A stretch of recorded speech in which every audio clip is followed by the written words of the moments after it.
સુરતમાં પેટ્રોલ અને ડીઝલમાં અછતની અફવા ફેલાતા ઈ બાઇકના શોરૂમ પર ઇન્ક્વાયરીઓ વધવા લાગી છે।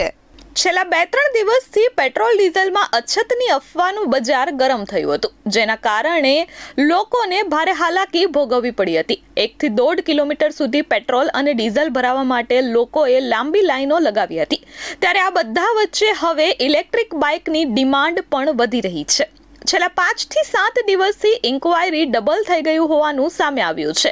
ઇલેક્ટ્રિક બાઇક વેચતા શોરૂમો પર લોકો ઇન્ક્વાયરી માટે પહોંચી રહ્યા છે। અગાઉ પ્રતિદિન 20 થી 25 ઇન્ક્વાયરી આવતી હતી, જે હાલ વધીને 45 થી 48 થઈ ગઈ છે। 80% લો સ્પીડ કોમર્શિયલ યુઝ માટેની ડિમાન્ડ વધી છે, જ્યારે હાઈ સ્પીડની ડિમાન્ડ કોમર્શિયલ કરતાં ઓછી છે।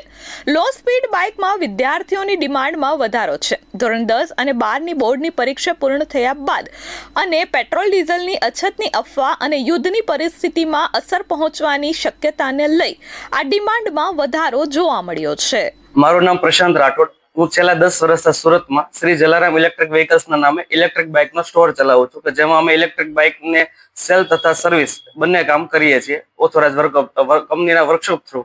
તો અત્યારે જે તાજેતરની જે પરિસ્થિતિ ઉદ્ભવી છે, જે ઇઝરાયલ-ઈરાનનું કોન્ફ્લિક્ટ જે વોર છે, એને લીધે કેવું છે કે ક્રૂડ ઓઇલમાં સપ્લાયમાં થોડુંક લેટ થાય છે। એને લીધે પેલું પેટ્રોલ પંપ પર જે અફવાને લીધે જે લાઈનો થઈ રહી છે, એના લીધે અમારે ઇલેક્ટ્રિક ટુ વ્હીલર ફિલ્ડ જે છે એમાં એની જે ઇન્ક્વાયરી છે એમાં ફૂલ વધારો જોવા મળી રહ્યો છે।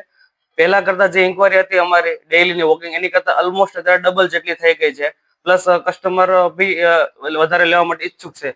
પ્લસ તદુપરાંત જે અત્યારે વેકેશન જે ચાલી રહ્યું છે, 10મા ધોરણ અને 12મા ધોરણની એક્ઝામ હમણાં ગઈ એને રિગાર્ડિંગ, તો એને લીધે બી ગવર્મેન્ટ અત્યારે પ્રોત્સાહન સ્વરૂપે 12,000 રૂપિયાની સ્ટુડન્ટ સબસિડી પણ આપી રહી છે, તો જેના લીધે માંગમાં ખૂબ ખાસો એવો વધારો જોવા મળી રહ્યો છે આપણને।